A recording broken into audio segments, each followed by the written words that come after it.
7 ദിവസം കൊണ്ട് 200 കോടി കളക്ട് ചെയ്ത ദൃശ്യം 3 എന്ന സിനിമയെ പറ്റി ഞാനിനി കൂടുതൽ പറയേണ്ട ആവശ്യമില്ല. ഞാൻ പറയുന്നത് നമ്മളാരും ചർച്ച ചെയ്യാതെ പോകുന്ന ജീത്തു ജോസഫ് എന്ന റൈറ്ററെ പറ്റിയാണ്. ദൃശ്യം സിനിമ ഈ ഫ്രാഞ്ചൈസി സീരീസിൻ്റെ മുഖ്യ സൂത്രധാരൻ ജീത്തു ജോസഫ് തന്നെയാണ്. ജീത്തു ജോസഫിനാണ് സത്യത്തിൽ ഇതിൽ നമ്മൾ ഏറ്റവും കൂടുതൽ കയ്യടി കൊടുക്കേണ്ടത്. കാരണം ദൃശ്യം 1 വളരെ ഓർഗാനിക്കായിട്ട് സംഭവിച്ചൊരു സിനിമയാണ്. അതുവരെ മലയാള സിനിമയിൽ കണ്ടു ശീലിക്കാത്ത ഒരു ക്ലൈമാക്സിലൂടെ ജോർജ് കുട്ടി തൻ്റെ കുടുംബത്തെ രക്ഷിക്കുന്നിടത്ത് സിനിമ തീരുന്നു.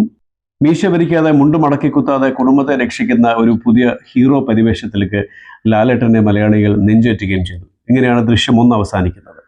ദൃശ്യം 2 സിനിമയുടെ എഴുത്തിലേക്ക് വരുമ്പോൾ എഴുത്തുകാരൻ ജീത്തു ജോസഫ് നേരിടുന്ന ഏറ്റവും വലിയ അല്ലെങ്കിൽ നേരിട്ട ഏറ്റവും വലിയ 2 വെല്ലുവിളികൾ. ഒന്ന്, ജോർജ് കുട്ടിയാണ് ഈ കാര്യങ്ങൾ ചെയ്തത് എന്ന് പ്രേക്ഷകനറിയാം. കുടുംബത്തെ സംരക്ഷിക്കാൻ വേണ്ടി ഗൃഹനാഥൻ ചെയ്ത ഈ കൃത്യത്തിൽ ഒരിക്കലും അയാൾ പിടിക്കപ്പെടാൻ പ്രേക്ഷകർ ആഗ്രഹിക്കുന്നില്ല. ഈ 2 ചലഞ്ചുകൾ മുന്നിൽ വെച്ചുകൊണ്ട് മാത്രമേ ജീത്തു ജോസഫിന് ദൃശ്യം 2ൻ്റെ രചനയിലേക്ക് പ്രവേശിക്കാൻ സാധിക്കുകയുണ്ടായിരുന്നുള്ളൂ.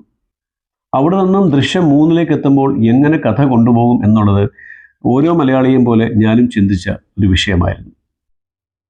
ദൃശ്യം ഫ്രാഞ്ചൈസിയിലുള്ള 3 സിനിമകളും കുടുംബകഥകളാണ്. അതിൻ്റെ ഒരു അണ്ടർ ലെയറായിട്ട് മാത്രമാണ് ത്രില്ലർ എന്ന് പറയുന്നൊരു കാര്യം നമുക്ക് അനുഭവപ്പെടുന്നത്. അതുകൊണ്ട് തന്നെ ഒരു കുടുംബകഥ പറയേണ്ട എല്ലാ ഭാവുകത്വത്തോടു കൂടി തന്നെയാണ് ജീത്തുവിൻ്റെ സിനിമ ചിത്രീകരിച്ചിട്ടുള്ളത്. അൺനെസസറി ആയിട്ട് നമ്മൾ ഈ പറയുന്നുള്ള ട്രോളിംഗ് മെറ്റീരിയൽസ് ഒഴിവാക്കേണ്ട സമയം അതിക്രമിച്ചിരിക്കുന്നു. കാരണം ഈ സിനിമ പ്രേക്ഷകർക്ക് ഇഷ്ടപ്പെട്ടത് കൊണ്ടാണല്ലോ ഈ സിനിമകളെല്ലാം വിജയിച്ചത്.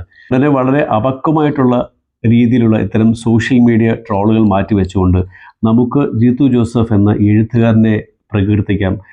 ഇനി ഒരുപക്ഷെ ദൃശ്യം 4 വരുമ്പോൾ അദ്ദേഹം നേരിടുന്ന ഏറ്റവും വലിയ ചലഞ്ച് ഈ കഥാപാത്രങ്ങളിലൂടെ തന്നെ ഈ ദൃശ്യം 4 സൃഷ്ടിക്കുക എന്നുള്ളതായിരിക്കും.